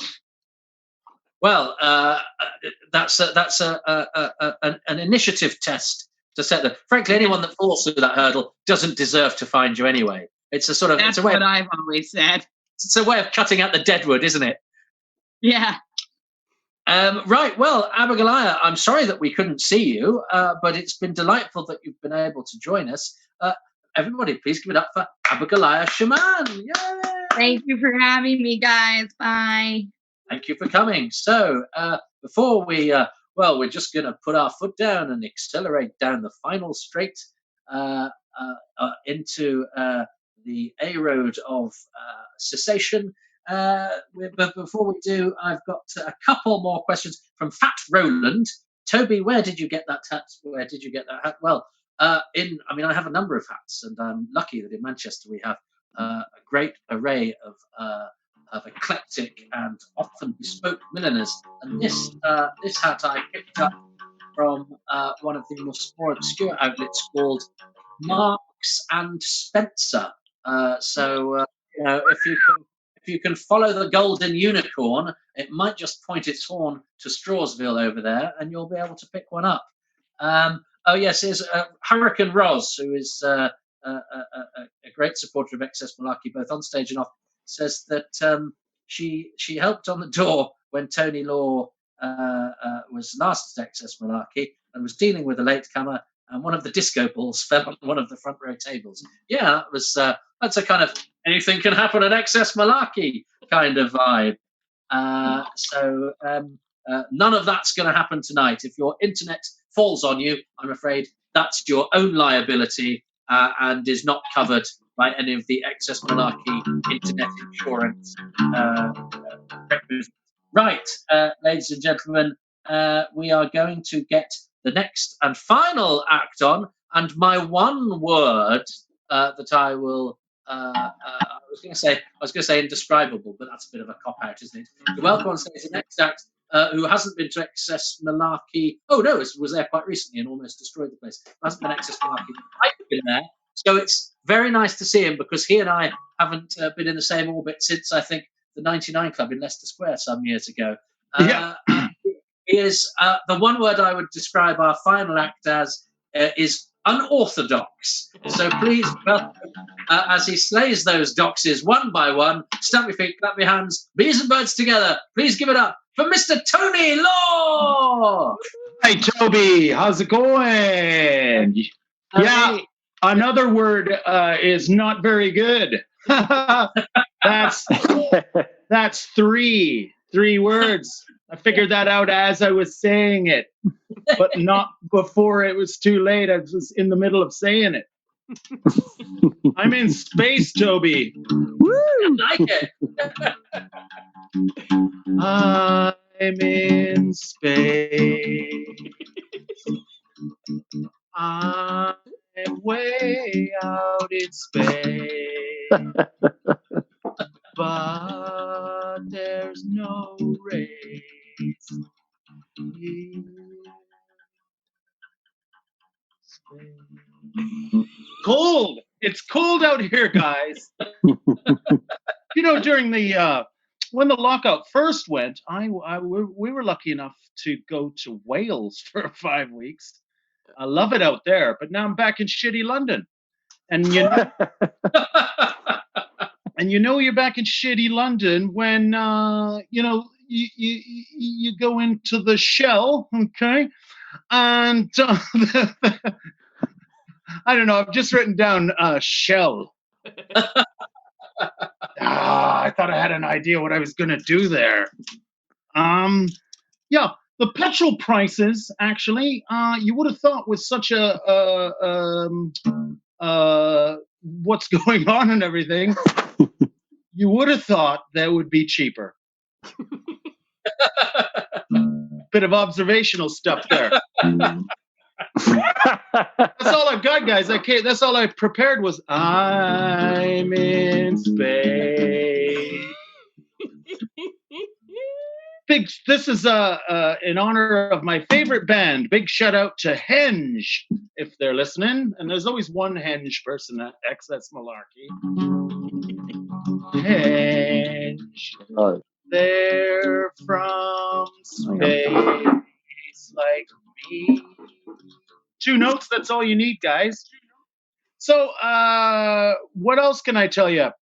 Let's see. China's shit. And don't worry about that. Look, I come from I love Taiwan. So I think I'm pretty okay with that one. Could have said something, couldn't I? I don't know. You know, I was looking at some of my material and I realized, looking at the material, not some of it, I was looking at all of it, just because I was on tour. And I don't remember how it goes. Have you found that? I've been looking at it, and I've written down Pol Pot, and that was a routine about Pol Pot.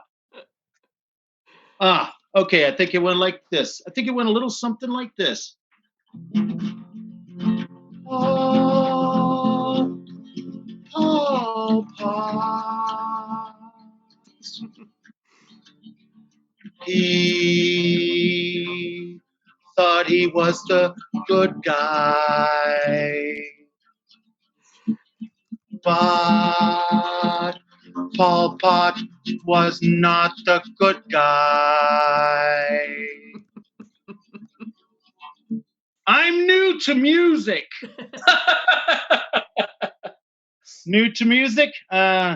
And I was opening my shows with let's hear it for the infrastructure. And I think I was onto something, because we really relied on the infrastructure there for a while, didn't we? We did. Do realize that, you know, it brought I was going around the country singing about it, you know, just to bring more awareness to the infrastructure people. And then this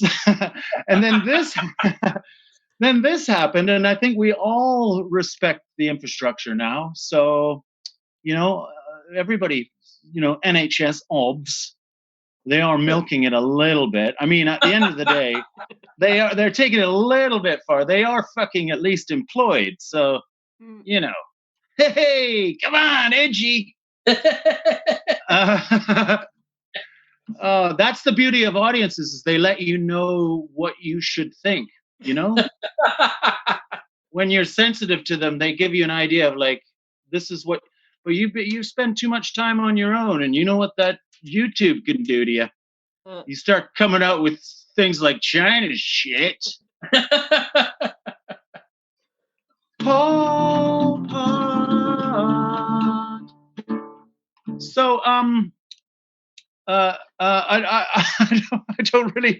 don't know. Oh, my daughter just came up with a joke at the dinner table. She's 11, and I'm not adding anything to this. She was saying, Mummy, lots of people in the lockdown are going to go away and write lots of things. And my wife was going, yeah, I mean, it's going to be so much creativity. It's really exciting. So many people will write this and that. And she said, well, some of it might be really bad, like that Hitler when he went away.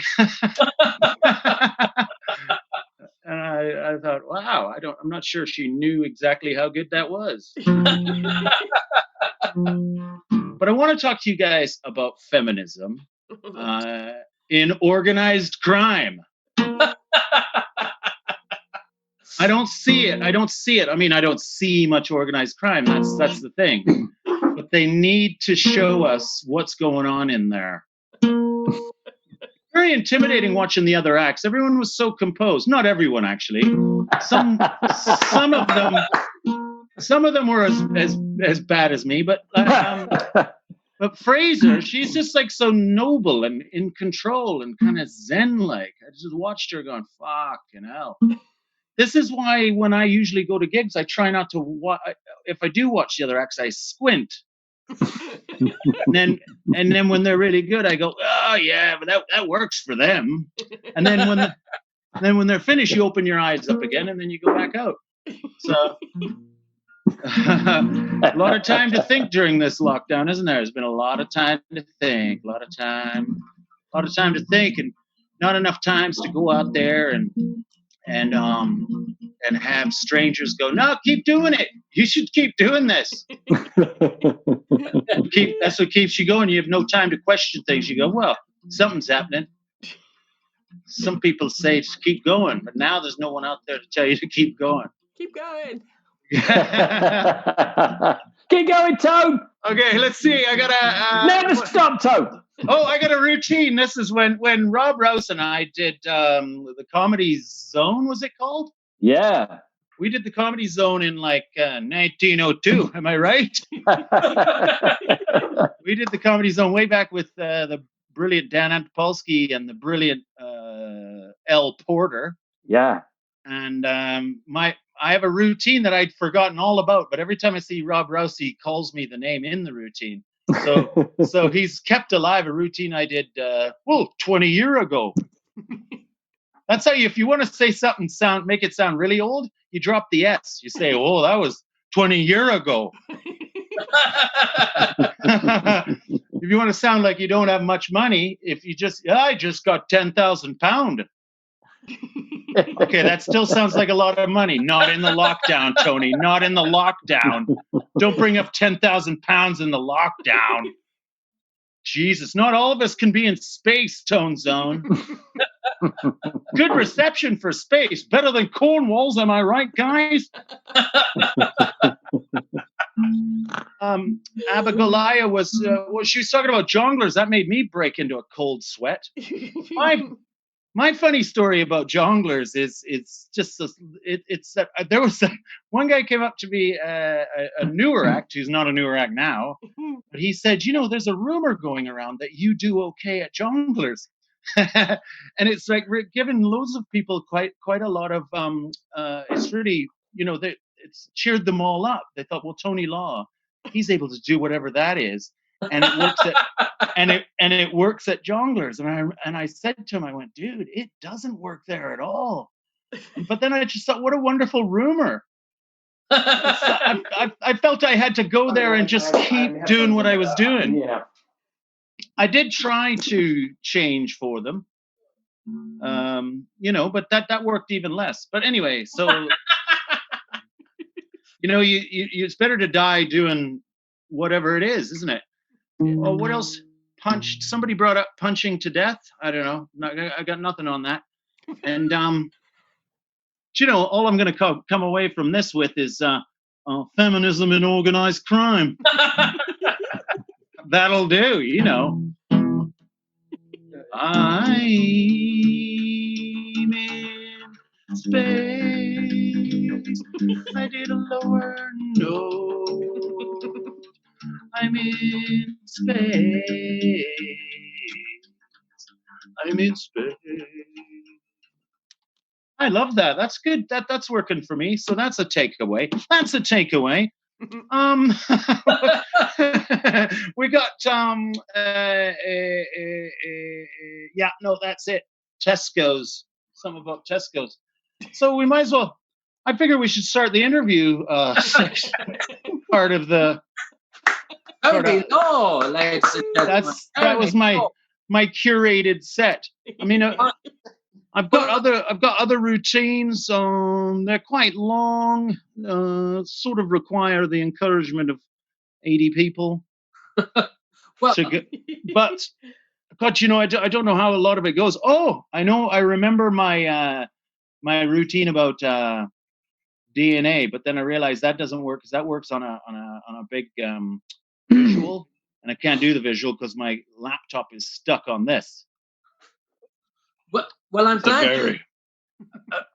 I'm glad you've taken the space joke away with you, but of course it will depend upon you being semi-transparent on stage. Yeah, well, that's what it is anyway. Keeping it two-dimensional. I try and keep it as two-dimensional as possible. Anytime I've gone three-dimension, you know, you go 3-dimension, you get people who, you get that extra level of enjoyment, that kind of, oh yeah, that was, oh, like that. But I reckon it takes away from the ha ha. Now, Tony, you have been. I was trying to work it out. I was trying to go through my paper. You did excess in the very first venue that we had, which was Scruffy Murphy's in Fallowfield, which will have been there for over 20 years ago. When did we leave? When did you leave there? I think we left there in about 2000. Well, no, hang on. My son was born in 2000, and he was 20 yesterday, day before yesterday. Jesus Christ. So maybe 2001 we left that venue. So it would have been between 97 and 2001 you first did the gig. I remember staying at that Ibis Hotel down there, first opened up. I remember staying there and then doing that. That was one of the first places I really stormed at. That was one of the first clubs where people just went, yep, we like this. That was a real, God, I wish I had the vocabulary. It was a really important gig for me, that one. Well, I was trying to remember, because were you as outre then as you are now, or did you start off more conventional? I remember I started off trying to be quite conventional, and it just wasn't working, and I wasn't very happy. And then I just couldn't commit, because I kept thinking to myself, you know, I'm not as good. I remember seeing Ed Burns going, I'm never going to be as good at doing Ed Byrne as Ed Byrne. And I think it was going to Edinburgh and finally just going, oh, you don't have to, there's not a standard way to do it. There isn't a formula that you're failing at. You're failing because you're not doing something you enjoy and having fun with it. So I started just doing what I thought was what I enjoyed. And it was a bit whimsical and all of that. It's like a working class guy stuck with a middle class whimsy, but I didn't have the confidence behind it to make it really stick. You know, so I had to add some shouting into it at one point, you know, a bit of shouting, and then sprinkle it with some accents, and you know, just try and keep it busy, really. And how planned or not is it? Because, you know, one of the things about your act is that, you know, the audience isn't quite sure you know where you're going. And do you, or is there more control than the looks? There's a lot more effort to be controlled has gone into it, and I have a terrible memory, and I get distracted very, very easily. So I guess my best moments come when I go, oh fuck, I know the next bit, and that fills me with such confidence that that's when I go off, and then I lose where I was, and then the confidence goes down, and then. Yeah, it's about when I do my tour shows, it's like 45 minutes break, 45 minutes, and the whole first half is like going as fast as I can because I know I can remember 45. And then the second half is just white knuckling it, going, I hope I can remember this. and that can either make it super exciting or you know, disappointing. And we've raised the spectrum. Did you do Junglers that much? No. Well, yeah, I had to. They were rent pairs, weren't they? I did them. Yeah. I did them between. At the beginning, I started getting some up until about 2008, 7 or 8. I think I was doing them. 2009. Then I was even doing the Comedy Store, and I got fucking booted out of there though when Don Ward had some Germans over. They were opening up a Comedy Store in Germany, and I was doing the Manchester one, and I hadn't died for a long time, so I wasn't still used to it. I think you should die every 30 gigs, and and I hadn't died for a long time, and I started dying, and I didn't remember all the skills I used to have for dying, and so I just went down the bashing German route, and it was like Tourette's. And the more I dug and the more I went after Germany, the less of a career I was having with the Comedy Store. I love the way there that you frame dying as an art to cultivate rather than a hurdle to be avoided. Well, because if you're in a room where, say, 80% of the people don't like you at all, there's going to be 20% in there that really love you, and so you need to have some style and panache for them. And I've hung on to like some lifelong fans who, I mean, most of them come from seeing you do something really good, but there are some that go, oh man, I loved you and everyone fucking hated you, and I just thought, this is my guy. And they've been coming for like 15 years or 10 years or something. So there's a bit of that, but it's also really hard on the soul. So you try and find ways to not do that as much. I think that's probably why one of the extra reasons why I drank so much is I was too fragile. You know, it's good. It's better when you're sober and a little bit more competent. Oh, okay. But you're also, I see you cropping up in a lot of adverts. Are you a proper thespian as well? No, I haven't done many for a while. I did I'm doing them in Russia now. No, I did a Russian beer one recently. But I did there in 2010 up to about 15. I was doing quite a few then. And that was lucky because I wasn't making any money from stand up. So they would come along and they would allow you to carry on doing sort of obscure, stupid, you know, so some people will say it's my choices of topic, you know, and I'm like, fuck, I don't want to. Oh no, I was trying to fit in a routine there, but I forgot how it went. It's the choice of topic, because I do, you know, stuff about like being a steamboat captain in 1840s Russia, dumb shit like that. I can't even remember what the question was. You got to understand, out here in space,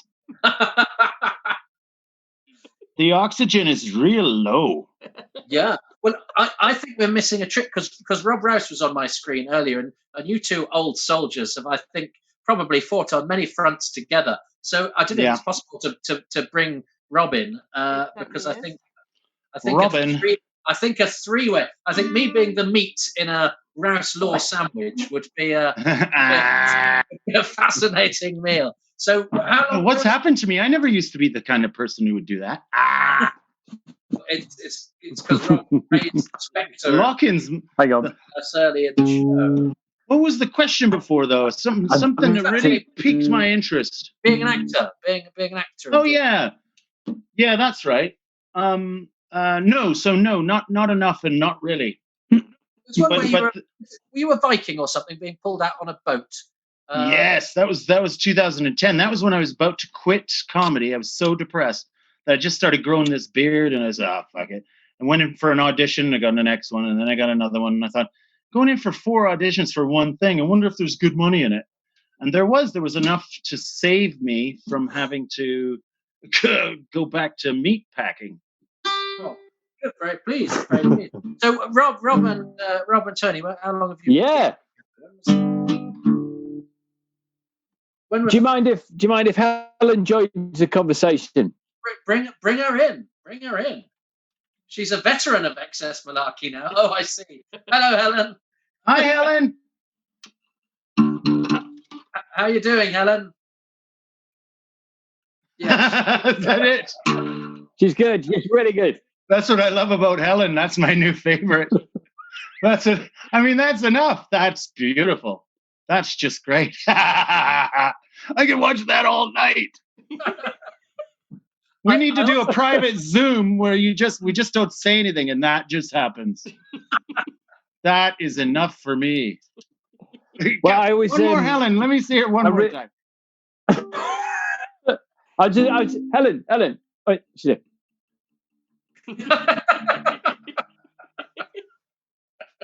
It's great. She's gone. She's watching telly now. Oh, she's back. What was on telly? She always walks right in front of the camera as well. I don't know why. Rob has turned into a glowing light. He's turned into one of the Megara from the Stones of Blood for the Doctor Who viewers out there.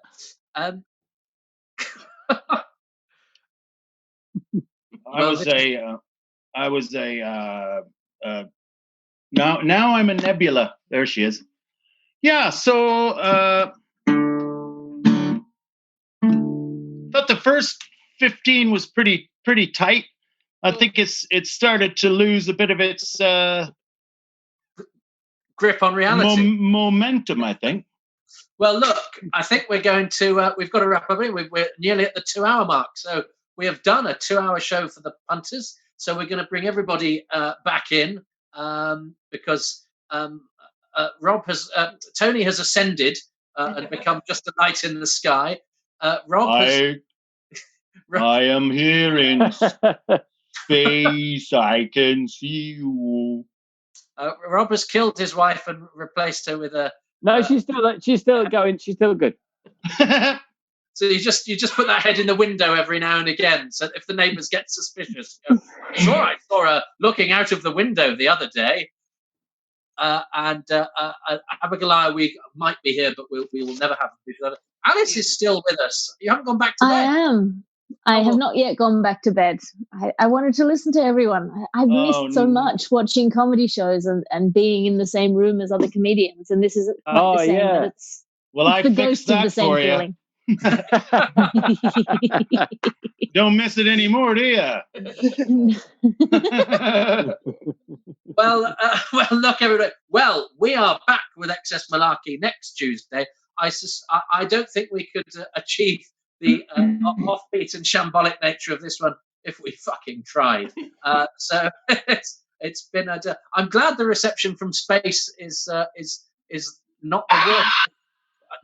Oh, God.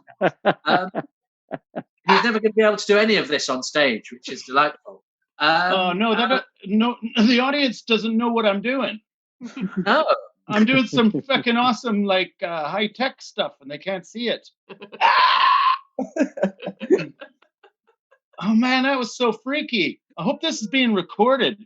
It definitely is, and it's also what the Doctor Who title sequence will look like when you play Doctor Who. It's quite a remarkable thing. See, normally that's actually my vampire voice, but I'm using it for space, so I'm doubling it down. or mixing genres. Yeah, space vampires. Probably been done. Although there was a hint of dinosaur in that as well.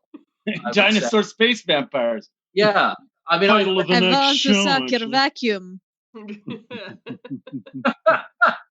I would put dinosaur / vampire on your spotlight page, and those adverts will just come rolling in.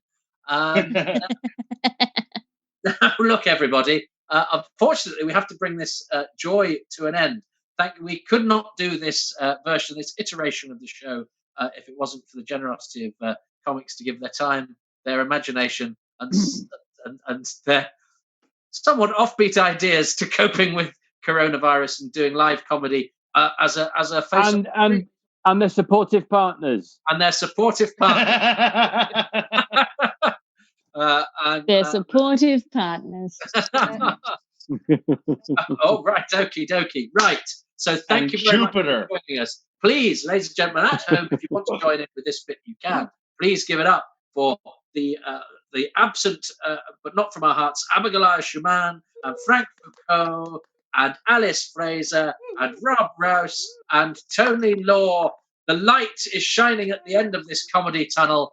And we're going to say cheerio. Thanks to all the acts. We're back next Tuesday with a lineup that I can't remember. So you'll just have to pay attention to us on Excess Malarkey's Twitter, Excess Malarkey on Facebook, Excess Malarkey's Instagram, and all your favourite corners of the internet. Until then, I'm Toby Hadoke. Thanks very much and goodbye. Thanks, Toby.